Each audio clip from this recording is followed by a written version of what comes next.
So we call this type of pruning I'm going to show you natural target pruning.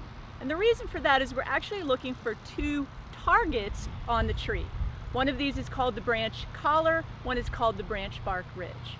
And you need to know where they are in order to make a correct cut. Remember, pruning is part science and part art. And so this is part of the science of it, but making the right angle cut is part of the art. And that's something that does take a lot of time to learn how to do it correctly. So I'm going to show you today where those are located on this plant. I want you to know sometimes they're really easy to see and really obvious, and other times they're not as obvious. And it really depends on the species of tree that you're looking at the time. So let's take a look at this tree. This is an oak, and here we have right here, kind of you think about the collar of your shirt, on the bottom part of this branch is what we call the branch collar. Okay? It's a really important place because if you were to cut too close into this branch, then you would cut off what we call the branch protection zone.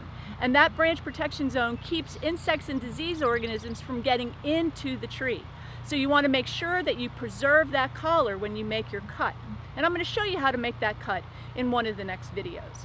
But the other target that we're looking at, the second target, is the branch bark ridge. This little part right up here that looks a little bit like a mustache, it has kind of concentric rings on the top. Sometimes it's really kind of warty and really obvious. This is what we call the branch bark ridge. And you'll notice on this branch I've already drawn a little line with a Sharpie. That shows you where I would make the cut on this branch if I were to remove it.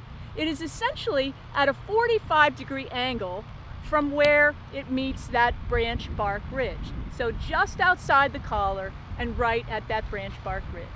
So those are the key points that you have to think about when you make that pruning cut. You'll know if you did it right, maybe not to start with, but in a year or so, or as that wound begins to close over, you'll know you made the correct cut.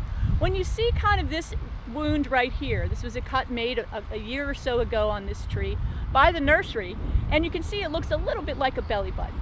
So that is a nicely closed over wound caused by a pruning cut. Remember, we are making wounds on a tree, but if you make them correctly, you're going to minimize the amount of damage that you do to the tree, and that wound will close over quicker. And that's why we prune young trees when they're young.